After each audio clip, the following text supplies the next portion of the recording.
PTG Presents. I'm Joyce Scherer with PTG Silicone, Sales and Business Development Manager. We are celebrating the 147th running of the Kentucky Derby here locally, the greatest 2 minutes in sports history. I brought with me Brendan Cahill, the president of PTG Silicones, as well as Thomas Bolton, the distillery diplomat at Maker's Mark. We're going to share with you how to make the official drink of the Kentucky Derby, the mint julep. So Thomas, can you take us through it? Thank you, and thank you both for having me here. I'm excited to be here and make what is possibly the most controversial cocktail in Kentucky. You guys know going to the track that the mint julep, you either love it or you hate it, and there is no real in between. And I'm here to tell you that if it's made right, like the way we're going to make it today, you're going to love it. Now, the first thing you start with is really fresh mint, which we see right here. So what you're going to do, you're going to take some mint, pinch it at the top, there's a little technique, pull all the mint off the bottom. I'm going to leave that there. That'll be our garnish later. Don't forget that. And we're going to rub it around the glass here, put it in. Same thing for the next one we're going to make. See a good little one right here. So having fresh mint is key. Fresh mint is key. Same thing. And then what I'm doing, we're going to put that in the bottom, and then I'm going to give it a nice little pop with that muddler. Now, the reason I do that is we're releasing the essence of the mint. You don't want to really muddle it down, and so I'll take some for both of you. Let's see, here and here. Each of you take one of those. All right, now smell it. All right, now I want you to put it between your hands and clap it. All right, now smell it again. You smell the difference in the mint. It's a lot stronger, and what that is basically the oils from the mint are coming out. If you muddle it too hard, mint as a whole has, like if you were to take a piece off and chew it, it gets really bitter really fast, and that's going to take away from the sweet bourbon and the sugar that we have here. So I am also going to be mixing these cocktails in a glass and then pouring over top of the mint you already have. I think I've had a mint julep that was very bitter. I think it's the mint. We've all had a controversial mint julep, Well, Joy. that's probably true. Yes. Most times it's on the infield. That is true.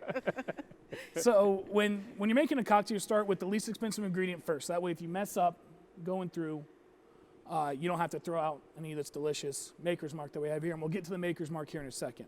And that's a rule of thumb for anything, Thomas, whether it be the mint julep Any cocktail. or Manhattan. Yep, always your most expensive spirit goes last.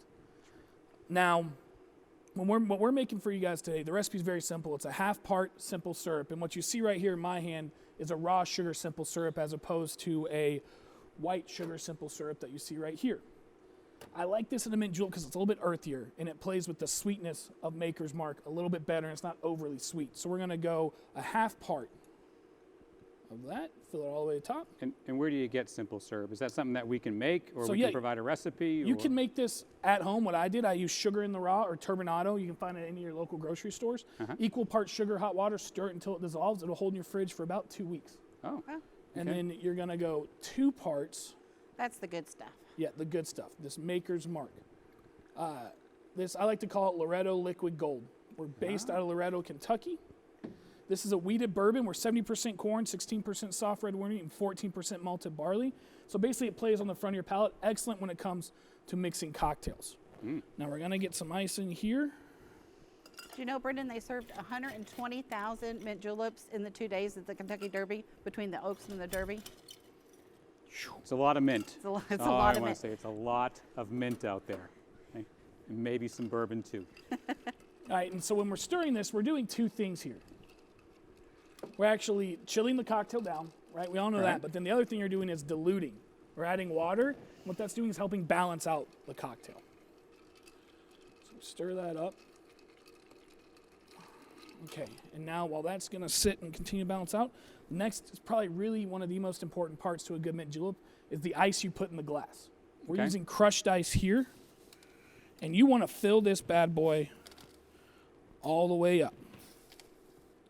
And why crushed ice and not just regular cubed ice? Just because of you want the contact with the cup? The contact with the cup, it's going to chill down really nice. Okay. Plus just the consistency and texture that you get with the ice just plays so much better for this cocktail. Also, it's going to chill the cup down quite a bit as we go. That's one of the reasons you use these pewter cups and sober cups. Right. The cup chills down, holds the drink colder, so you're not diluting this crushed ice. That's probably good on those first day, in May. Right. And Of course, it's For me, you know, as somebody who's not from Kentucky, I always see the Kentucky Derby as kind of the entrance to spring, and so it's one of the things I love about it. Always remember that the Derby is the first Saturday in May. This year it will be published, it will be on TV by NBC Sports. The call to post will be about 6:30 Eastern Standard Time. So on that Saturday, if you're looking for something to do in the afternoon, hope you'll pull up the video, watch Thomas make a mint julep, and watch the race. You know what? That's perfect timing. 'Cause here we go. Well, Thomas, thank you so much. And to all of you, we hope you have a wonderful first Saturday in May. And as always, if your travels bring you to the Midwest or to the Louisville, Kentucky area, please come by and visit us. You're always welcome at PTG Silicones. Joy? Place your bet on PTG. Cheers. Cheers.